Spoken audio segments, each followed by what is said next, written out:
wherever you're viewing from. This is Laura Thompson with TAAN TV, the African American Network, where we have a local feel with a global reach, and it's Women's History Month.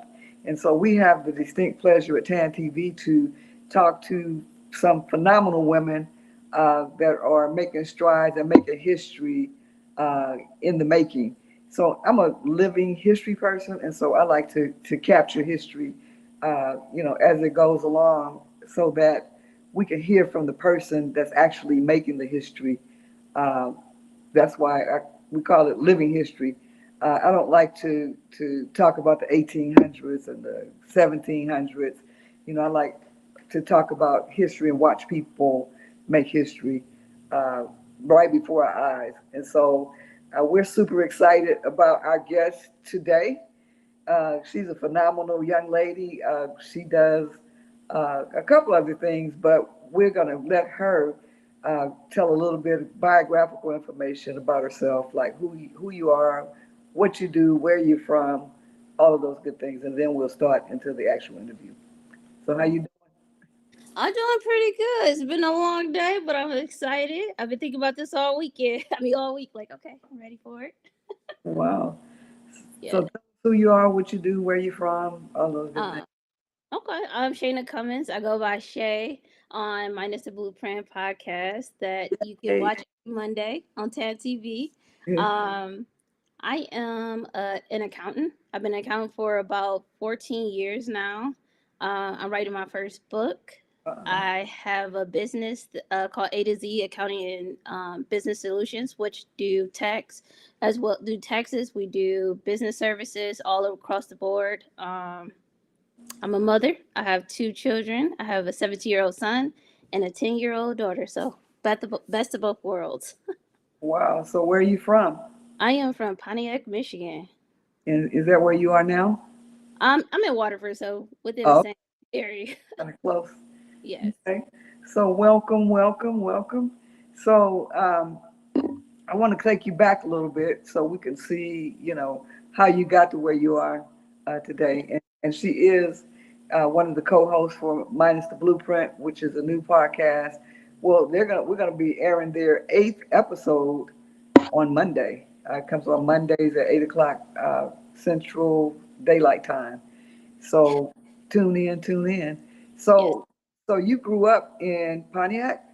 Yes. I was born and raised in Pontiac. Traditional story of my grandfather migrated from Louisiana. My grandmother's from Indiana. Got jobs at GM. That typical plant life. Pontiac is I would call it a GM town. At one point, it had about 5 plants that all kind of shut down. But that's pretty much, yeah. Oh, so is that what the GM plants were in Pontiac? Oh, they were all over Michigan, but it was 5 in Pontiac alone. Oh, wow. I didn't know that. Wow, Yeah. that's Well, huge. they built the Pontiac car too. So That's yeah. true.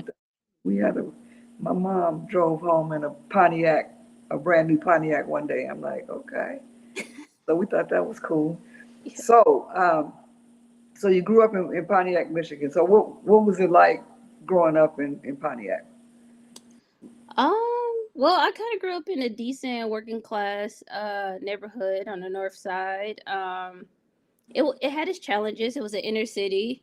I went to the inner city school, graduated from there. So I think it had its challenges, but I overcame them. I'm actually writing a book as well called Memoir of a Burdened Child that kind of go in detail of how I grew up and how I got to the point I'm at now.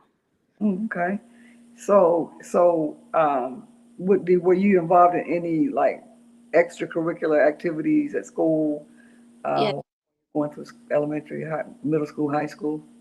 Yes, I kind of did everything. I did cheerleading as a little kid. I would play basketball. I love basketball. That's my favorite sport. Okay. Ran track. I did cross country. I did. I wrote an article in a newspaper once. I did JROTC. I did. I was National Honor Society, book club, key club. I did a global business club before, so I was involved in everything. Any and everything I can do, I did. Wow. So, and then you still had time for your schoolwork, huh?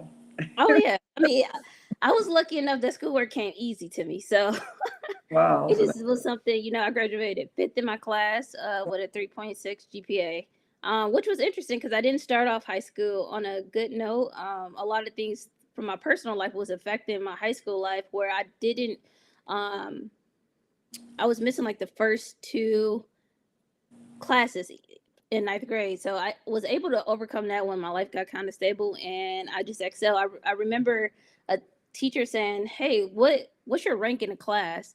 And I didn't know that. So we went down to the counselor's office and they said, "Okay, this is where you rank that." So at that point, I started paying attention to my grades and I started really pouring into it and making sure that, hey, I was getting straight A's. So from the second semester of ninth grade all the way up, I got straight A's. wow. So you really, that's important to know too. Sometimes, you know, if you don't know and you just going through school, you just kind of maybe float through. But if you know that there's some bar that you need to reach, then it makes you work harder, doesn't it? It does. It does. And I'm very competitive. Like I said, I played basketball track. I like it. So once I knew I could aim for the stars, I went for it. I put all my effort into my schoolwork and making sure that I got good grades. And then I turned that into what do I want to do in my life. So I figured school was like the tools to build my future. I knew that what it was like to struggle in life, and I knew I didn't want that. So I was like, okay, let me turn this around and use this to my advantage. At the same time, I worked two jobs in school. I did co-op, so I went to school for my senior year half the day, and then I went to work for probate court the other half.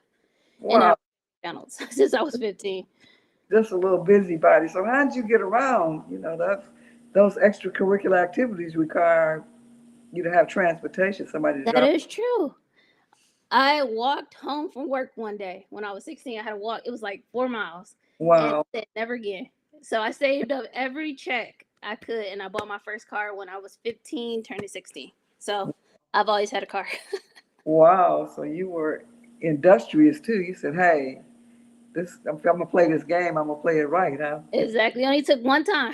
One time I worked the wolf. I was like, okay, you know what? I saved every single check and I was like, okay, you know what? I need a car.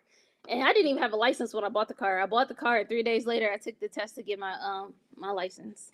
Wow. So that's phenomenal. So there's somebody on named Even Steven, right? He said, "Fun fact: the Pontiac Silverdome was valued at 500 million after the Lions moved out."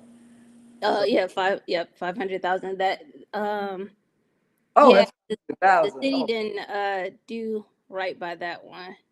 So it's the Amazon.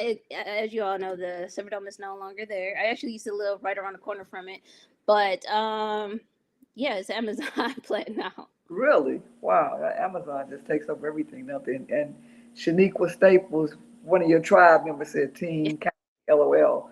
So that's an inside joke. So, so you were very, very active in high school. Bought your own car when you were 15, before you got your license. Before I got my license, yes. Too cool. So then after that, after high school, you graduated. Did you stay in Pontiac, or what did you do after that? No, I went to Howard. Oh, did you a bison? Oh, Yes, yes, I did. I was like, okay, what's next? Fun fact, I didn't even know anything about Howard. It was my friend who was like, oh, you should go to Howard. I thought I was going to go to Clark Atlanta. My heart was sold on Clark Atlanta. wow, Um, and she was telling me about Howard. I never heard of it. I went on a Black College tour, but we went to the South. So we went to Georgia, Tennessee. We never went to the East. So I was like, okay. So she's like, it's the best, one of the best HBCUs. And I was like, okay. Once she told me that, again, my mindset is like, okay, if you're going to do it, try to go for the best. So I wow, went ahead and applied, went on a visit and fell in love. And I was like, okay, that's where I went. But when I got there, I was undetermined, which was interesting, undecided, I should say. I knew I wanted to go to school for business, but because they checked undecided, I kind of felt like I was not sure anymore. So, just moving away, not really having any support and not really having the finances to go to HBCU because a lot of them are private. You don't get a lot of scholarships to go. mm, And I didn't know what I know now. Like I know I had a bunch of scholarships to Michigan schools, but I was so set on going. Um, I decided to come back. And when I came back, I went for business. I tried accounting, and I thought it was hard because it was. So I was Wow. like, oh, maybe that's not for me. But then I ended up going to another school, which is a top business school in Michigan. Um, and they put me in an accounting program. And I was like, okay, well, maybe this is a sign. And this was the first time in my life I had to work for something. Like, Wow. again, school came easy. I didn't have to study too hard, but accounting was a little difficult for me. So I had Mhm. to put the time into it. I had to study extra hours. I had to go on the weekend, join study groups, just really put my effort into getting this degree. And when it clicked, and I kind of fell in love with it. So I'm glad I did it. Wow. So accounting is kind of tricky too, because if you're a penny off, you have to spend all day Trying to trying find it.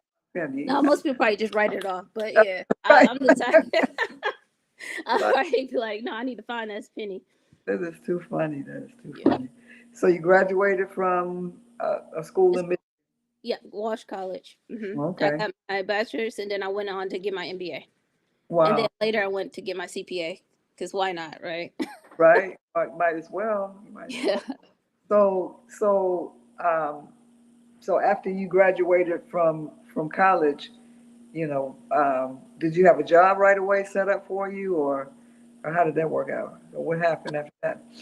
That was very interesting because most people who go for accounting actually go into the public firm. Like they try to get into one of the big four.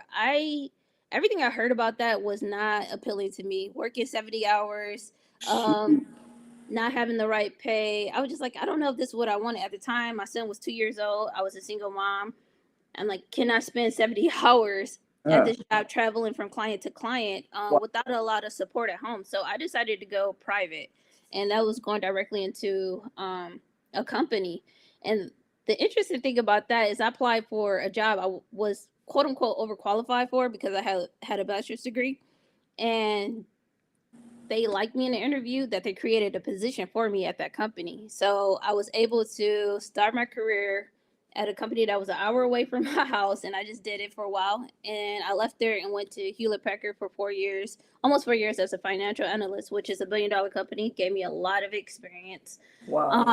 I left there and went to a software engineering company, and I was there almost 7.5 years, where I went from a senior accountant to accounting manager, and I left there and started. I'm at a startup now. So the startup is within the EV space, and this is a whole different type of. It's different. It's more. It's intense. It's intense accounting. There's a lot of technical accounting. It's building everything from the ground up for a company that's wants to be $1 billion company. So Wow. I'm So learning a lot. that's pretty cool to be on the ground floor like that and be a part Yes. of the financial foundation for that company. hmm Wow, that's pretty phenomenal. So how'd you run across that job? Oh, well, they actually found me. So it's kind of one of those things where you get an email and it's like, hey, we have this opportunity. And you like, is this spam? is, No, for real. Like, is this real? And so I reply like, yeah, what's the opportunity? Not thinking it would go anywhere. But also at the same time, I was thinking about moving back to the DMV area. I knew that's where I wanted to be. And this job was remote. So I was like, okay, well, this giving me an opportunity to move back there and still have a job. Well, things happened here where I wasn't able to move there, but the job is still here, and it has some challenges with it. But I think it's challenging me as an accountant too. Um, I'm being exposed and growing more than I probably would have at any other company because there's not a lot of times that you get at a company that's soon going to be $1 billion company from the ground up, like the Hewlett Packards, the GMs, the all of that has already been established and it's been mhm. around for a while. So this is a unique opportunity. Wow. So that is a unique opportunity, and it's you can go. The only way you can go is up, basically, up or out. Yeah, I keep telling myself that. I keep telling myself. So, so you said something about you had a 2-year old and you didn't want to go into public accounting. hmm So, uh, were you graduated from college, or did you have to work your way through college with your child, your 2-year old?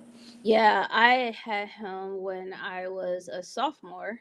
Okay. So, yep, I I was going to school the whole time, working 2 jobs the whole time until I gave birth, and Wow. I ended up taking an incomplete because he came 3 weeks early. So in my mind, this is my first child. I'm thinking, oh, they give you a due date. It's gonna come on a due date. It is perfect. It was right when classes end. Right. That is No, he came funny. 3 weeks early, so it was like the last 3 weeks of class. Um, so had him 3 weeks, probably 6 weeks later. I'm back in school trying to finish up those last few classes. Wow. But it was motivation. He gave me the motivation. I think that at the time in my life, he's definitely what I needed to push myself to keep going to try to strive for the best, because it wasn't just me. When it's just me, when it's just you, sometimes you can be a little relaxed on how you go for your goals, but when you got another person dependent on you, you go 1,000 miles per hour. For me, and that's what his motivation, that was my motivation, I should say. I remember when I was struggling in accounting and I went to a professor, and I'm not a very emotional person, but the professor told me, like, what is it that you want? Like, what do you want out of life? And I remember, I just want to provide for my son, is what came up. And I just started crying. And I'm not a person that cries. So it caught me off guard too. But he was my greatest motivation to get through. Wow. So that's phenomenal. I've spoken with several ladies during this Women's History Month series. And they had kids. One of them that I talked to a couple of days ago, she had a child when she was a sophomore. She was going into law school, and she had and they hadn't accepted her yet. So her and her husband decided to get. They wanted another baby, and 2 weeks after she found out she was pregnant, they accepted her. That's how it goes.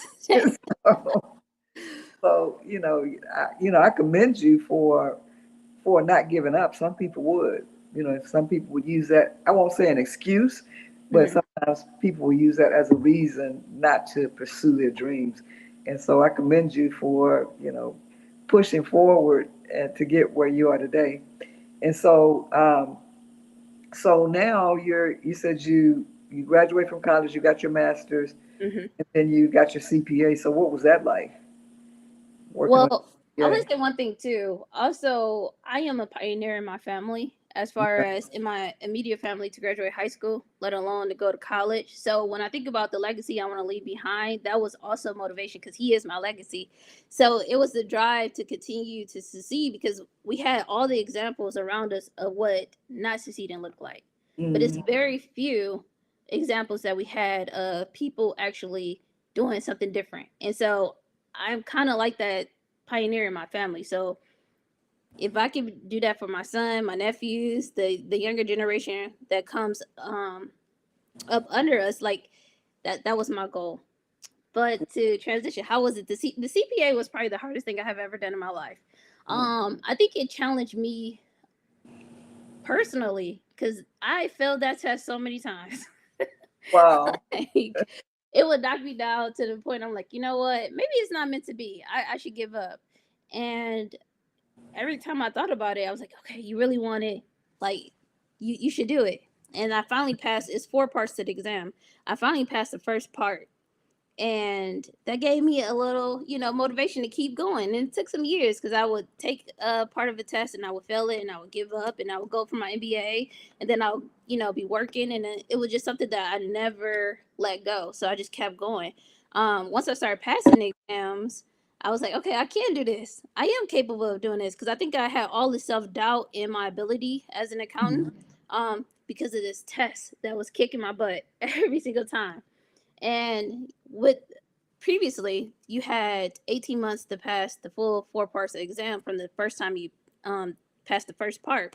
So I was getting to the point when I was taking my last part, and I failed it. I only had 30 days before the Wow. first test expired. So I was like, okay, it's over. I didn't do it. I got all the way to the finish line and I failed. But something told me to not give up. Like, try it again. Like, try to hurry up and register. You got 30 days. You can turn this around. um I had 10 days at this point, and I could not find a testing facility anywhere in Michigan. I had to go to Ohio. So me and my cousin packed up, drove to Ohio, and I remember just studying 10 days straight. And I went in there and I took the test, and I was so calm.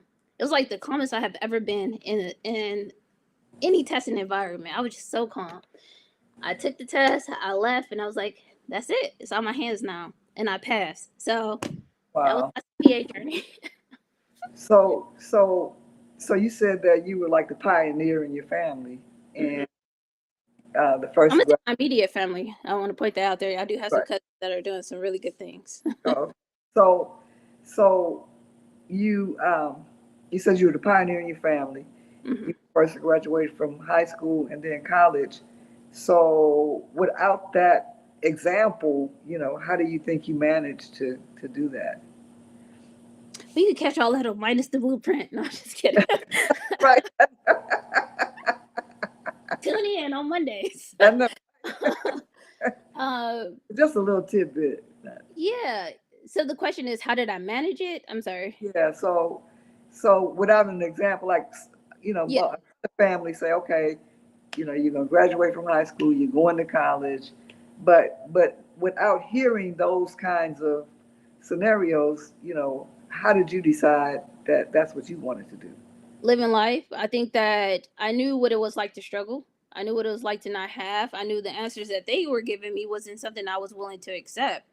I knew I didn't want that for my life. Like if I had a choice, the moment I was able to work, I began working because I said, as long as I can have control over my life, then I didn't have to worry about anything. So when I turned 15, I opened up a phone book. So this, I'm not, whatever. I opened up a phone book, and I called every single McDonald's that was close to me and asked, hey, who hires at 15?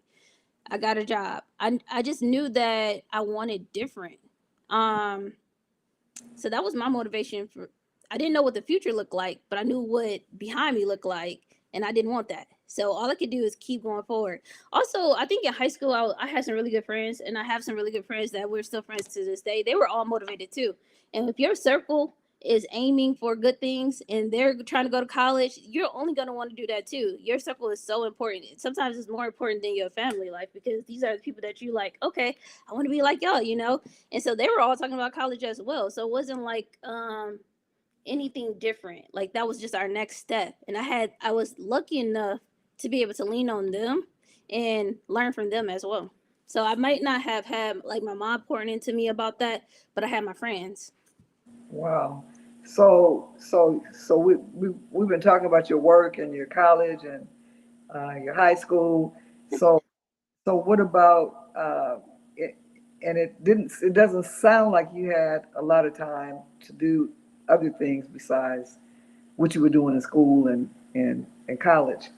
But do you have any interest or do you serve the community in any kind of way, or do you contribute to your community? That's a great, great, great question. I think one of the things I try to do, I remember someone that was in the community, they did the Pontiac's Farmers Market. I was a treasurer of that for a little while. Wow. Um, I was in church, so this was years ago. But I think that honestly, it's an opportunity for me to step up and serve my community more. I don't think I'm doing enough, to be honest, for the things that I have done. So I would look at this more as challenging myself of what can I do, and really stepping out to do that. So I would have to say, no, I haven't, Mhm. but um, it's something that's on my heart to definitely plant seeds in people and give back any kind of way I can. Wow. So what types of things do you instill in your children?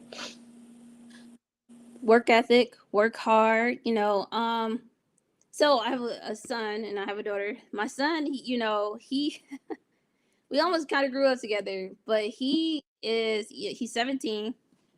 For him, I really just tell him to, whatever you do, put your all into it. Don't half do it. Um, and figure out what you want out of life. Figure out what happiness look like to you. I'll pose this question that we probably have to do a topic on for the podcast, but is happiness a privilege, and I wonder, like, how can I shift the dynamic in my own household where my kids are just happy just because, right? um Not that they're burdened down with life, because I think that I grew up burdened down with life where happiness was far-fetched. So I Mhm. wanted to provide that for them, the freedom to live the life that they want to live and explore and do different things and not feel like they have to grow up too soon. Wow. For my daughter, I kind of install her, like, one of the things I think I talked about on the podcast is her ability to say no, her ability to stand up for herself, confidence in herself as a young lady. She's 10. Um, just her interests, exploring different things that she's interested in and trying different things. Both of them trying different things that they like to do. Like Wow. they don't have to have it all figured out right now. Right, that's true. And even when you go through life, as an adult, you don't have it all figured out necessarily. But so let's talk about your involvement with Minus the Blueprint, because that's really taken off.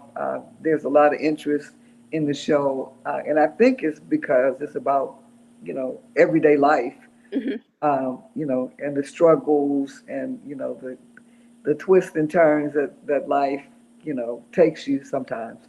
So Yes.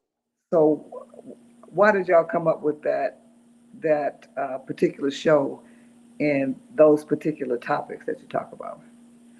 I think that with the topics, we were looking for examples in our life. Well, let's start, take a step back. Why did we come up with the show? I think that everybody has a story, but everybody doesn't use their story to like voice it out. You never know what somebody's struggling with and how your words can influence and help somebody else. So we wanted to use a platform where we could tell our stories to hope, to plant seeds in somebody else, to give them hope, show them a different way. Hey, that way that y'all might seem, like you just asked me before, if I didn't see it, how did I get through it? Well, there's some people who can't see it and still don't have the motivation to get through it. So maybe they hear my story and motivated by that. Um, that's the whole goal of it. The topics were um, just topics that we struggle with, or things that we overcame, I should say. Things that, you know what, I'm just saying my experience on it. Hopefully, someone learned something from it.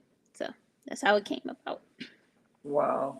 So there's this guy, even Steven, again. I don't know if you can see his Yeah. question on your end. But Yeah. Why do certain black CPAs hate on black businesses owners who choose S corp structure? Are they being lazy? Do they not want black owned businesses to grow? That is a very interesting question. um, I'm gonna need a little bit more background on that one, because I'm like, is this a personal thing? Because I don't really see that. Most of the black CPAs or black accountants I know actually love to work with black businesses. And choosing an S corp is probably, if you're netting a certain profit, you definitely want to make sure you choose an S corp, because if you're an LLC, you're gonna be double taxed. And I mean, I'm not sure the other structures that they were talking about. Maybe it's S corp versus what. I'm assuming an LLC. I would definitely say, hey, if your net profit is over, let's say $50,000, you don't want to be an LLC because you'll be double taxed. You should be taxed as an S corp, so that as it pass through. Are they being lazy? Well, it kind of depends on what it depends on the CPA for one. Are they doing your bookkeeping? Maybe they don't want to do that. I don't know. But I don't structure my business like that. I definitely want to make sure that the client is getting the best information that's good for them. Like I would never put a client who is a high profit client, net profit. That's what we're talking about, net profit. Um, as an LLC, I would definitely tell them to be an S corp, and that does come with more bookkeeping. That comes with more record keeping and things of that nature to make sure that it's accurate. wow. So I hope that answers your question, Mr. Yeah. E. Steven. Or we got to talk after this. Somehow we got to connect because I need to get a little information. I'll connect you with him. I know. So just to wrap it up. So um, you've gone from high school to learning the importance of education. You're very competitive in the sports arena. It made you competitive in other areas of life, I think. Uh, I agree. your mother Yes. and getting ready to build a financial platform for, well, you are doing it, build Hmm. a financial platform and foundation for a major company. And so, and then you're a co-host for an up and coming show called Minus the Blueprint that's Yes. aired on TAAN TV. And so, And an author. Soon to be, my book will be published this year. So I want to put that out there. I'm going to keep plugging that. okay, so are you working on that now? Yes, I am. It's actually in editing. So hoping to have that all wrapped up by the end of this year. Wow. So we have to bring you back on once you release it to talk about that. Yes, I look forward to it. Okay. So even Steven, I guess he was still on, and Yeah. he said something. He's, I don't know if you can see what he said. Yeah, I mean, I think that's he's basically saying that he loved the S corp structure. Used to put clients in that, but I couldn't find CPAs that would do my clients right. That's unfortunate. Um, I like the S corp. I mean, I don't know what area that most CPAs struggle with the S corp. It's pretty straightforward to me. So I don't know. I wouldn't generalize all the black CPAs though. It could have been just unfortunately, I don't know what area you are in. But I don't want to say like all CPAs are like that because it's not. I like the S corp. It is a little bit more work, but I think it's okay. I think it's necessary to ensure that your clients are in the right structure because you want them to save money. So Wow. And so maybe we can have even Steven, maybe we can at some point have a some type of discussion, a live discussion about S corps and CPAs. How about that? So anyway, we're you well, tuned to it's Women's History Month yes, on TAAN TV, the African American Network, where we have a local feel with a global reach, and we've been here speaking with the phenomenal, amazing Shea Cummins. She's a CPA. She's a mom. She's a talk show co-host, and soon to be a brand new author. And yes. so we look forward to following you and learning more about your history making endeavors. Uh, and good luck on all of your future endeavors. Um, Thank you, thank you. so thank you for hanging out with me for a little bit. I've learned a lot more about you than on Minus the Blueprint. So you shared a little bit more insight on who you are, what you do, and why you do it. And so happy Women's Day. I mean, happy Women's History Day, Shay. Yeah, thank you. Appreciate it. Thank you for having me on. All right. Ciao.